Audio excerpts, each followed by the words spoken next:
Welcome back. Our next story gives us a bird's eye view of the valley with the area's only airborne traffic reporter.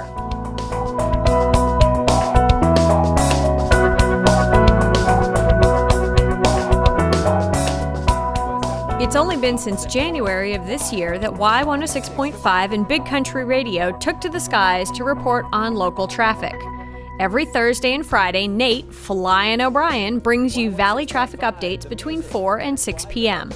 We were in the studio with Chad Evans to see how the magic of radio brings Nate's reports to the listeners. Flying above Danville right now, and hey, I just got a report of heavy delays in Cumberland County. 81 north and south partially blocked due to an accident involving an overturned Flyin O'Brien with the Y in the sky.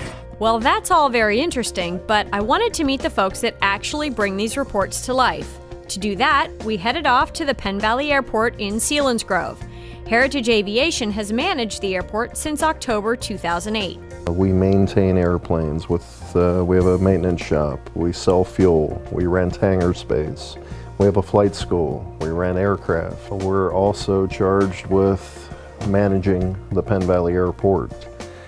We take care of all the day-to-day operations down here, mow the grass, plow the snow, maintain the lighting. Each of these individual services had been available at the airport, but Heritage Aviation was the first to put them all under one umbrella at Penn Valley. This new business structure turned out to be just what the airport needed. The airport was in some tough economic condition. Disrepair, buildings, hangars, the ramp, everything needed attention. The airport did not have enough necessary funds to make all the improvements. Had a considerable debt load behind it. We, more importantly, Paul John, Eric John, the owners of Heritage Aviation, stepped in, paid off or financed the past debt, and proceeded to make all the improvements that you see here today. On average, Penn Valley Airport sees 25 to 35 operations, that is, takeoffs or landings, every day, including those flights that take up Nate Flyin O'Brien. Heritage Aviation is not only a sponsor for the Flyin O'Brien reports, but they also provide the plane and the pilot. Meet Hans Lawrence, the official pilot for the Y in the sky. A pilot and flight instructor for Heritage, Hans was asked by Jim Taylor if he'd be interested in taking on the traffic report. We discussed, several possibilities where we wanted to fly, some safety issues, that sort of thing, and we developed the program together that way. In the 2 hours of traffic reporting time, Flyin O'Brien covers a lot of ground. From Selinsgrove, we go about 50 miles to our south here in the Clark's Ferry Bridge area, just a little bit further than that to Harrisburg. Then we'll come back up along the river and we'll go up to Route 80 and just above Lewisburg. We'll actually head out to Danville, out to Mifflinburg. I mean, it's pretty wide. Yeah, it's a large area. And they'll cover that twice. The route allows Nate to report on traffic along both sides of the river, as well as the interstate and major towns in the area. After 19 years at the radio station, I asked Nate what prepared him to work as a traffic reporter. I've done, I guess I would say, a little bit of everything. I've done on-air stuff, commercial work. I did overnights, news, you name it, I've done it. Just helping out with whatever I can. And ironically, my regular job right now is also called traffic, but it's a whole different kind of traffic. It's scheduling commercials on the program log. Nate is quick to point out that it takes everyone working together to get the traffic reports on the air. It really is a complete team effort. I'll be up there, I'll write my notes down, then I'll call back to Chad, who is on Y106.5.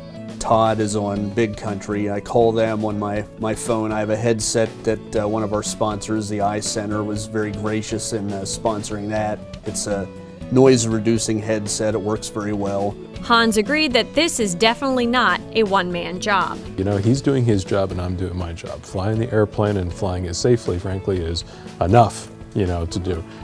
And Nate does what he does. He does it well. In addition to covering traffic, the Y in the Sky likes to keep its eye on community events. When there's festivals or when there's some sort of special event, then we're going to try and go over that. In the meantime, we haven't had too many because we're just starting this. Right. But one of the things we've discussed is we want to go over those, and report on the event. And we did actually go down to the forum show when they had the recently.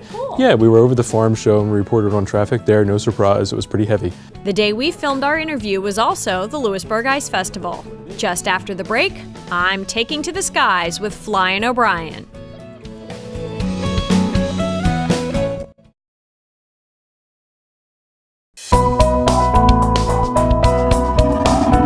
I think Nate O'Brien has a cooler job than I do. Every week, he's up in the sky with his trusty pilot Hans Lawrence from Heritage Aviation, reporting on traffic and events from 1,500 feet in the air. Today, I'm going to get a taste of what it's like. That's right, I'm going flying and I'm taking you along for the ride. We made an abbreviated flight today because we wanted to be back on the ground before heavy snow moved in. Since safety is foremost in everyone's mind, if the weather's bad, Nate and Hans are grounded. Before takeoff, Hans gave us the lowdown on our plane. The plane we're going to be taking today is a 4-seat aircraft. It's a Cessna 172. And that's the one we typically use for any report on any given day. Once my videographer Aston and I were settled, also known as crammed, into the back seat, Hans ran us through the obligatory safety lecture. This opens and closes the door. To open the door, you bring this all the way to the spring detent, and that'll open up the door. Okay? Got it. Keep your seatbelts on for the entire length of the flight. There is also a fire extinguisher located in between the two front seats. And as I mentioned, this is a non-smoking flight. So, any questions? Can my seat cushion be used as a flotation device? I also located the other important safety items on board. Because the noise of the engine is so loud, we all donned headsets to hear each other. Pretty soon, we were ready for takeoff. The Cessna flies at a ground speed of about 130 miles per hour, so in no time, we were flying over Lewisburg. From our vantage point, we could see the federal penitentiary out one side of the plane and downtown Lewisburg out the other. We made a couple of passes over Market Street and then headed east toward Danville. Milton was visible off to the north, and oh look, it's the CATV towers up on Ball Top. I have to tell you, Nate's job is harder than it looks. Picking out landmarks on the ground from 1,500 feet up is tricky. I mistook the entire town of Sunbury for Lewisburg on the return trip. In about 30 minutes, we were back over Selinsgrove and ready to make our approach into Penn Valley Airport. The next time you're on the road, tune into Y106.5 or Big Country Radio and let Flyin O'Brien give you all the traffic details right here in your neighborhood. That does it for this episode of In Your Neighborhood. I want to say thank you very much to the folks at Heritage Aviation and Y106.5 Big Country Radio for letting us go along with them up in the airplane. Thank you so much for watching. Be sure and check out our Facebook fan site. And remember, if you have a story idea, you can email it to me at jenwakeman@ccn-news.com. Thanks for watching.